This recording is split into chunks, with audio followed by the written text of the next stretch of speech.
हे फार जड झाकण आहे, बऱ्याच दिवसापासून पडून होतं, मला समजत नव्हतं याचं काय करायला पाहिजे। अनायासे मी हा तुळशीचा एरिया डेकोर करण्याचं ठरवलं। तर इथे मी मुखवट्यांच्या खाली जी जागा आहे त्या ठिकाणी मला फार असं मोकळं वाटत आहे, काहीतरी रिकामं आहे असं वाटत होतं।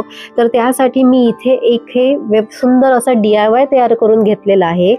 त्या माठाचा जो मागचा भाग असतो या भागावर मी व्यवस्थित टेराकोटा, जो ब्राऊन कलर आहे आपला तसा टेराकोटा कलर तयार करून त्याला व्यवस्थित मी कलर केला आधी। त्यानंतर मी याला येलो कलरची अशी बॉर्डर दिलेली आहे। आपले गोल काचेचे तुकडे माझ्याकडे पडलेले होते, तर ते मी इथे व्यवस्थित छान असे गोलाकार चिपकवून घेतले आहेत।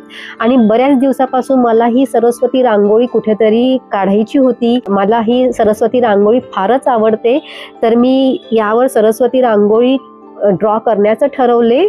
आणि इथे अगदी त्याला नाजूकपणा थोडासा यावा म्हणून अगदी बारीक परमनंट मार्करनी इथे थोडीशी अशी नाजूकशी डिझाईन तयार केली या काचेच्या तुकड्यांच्या बाजूला।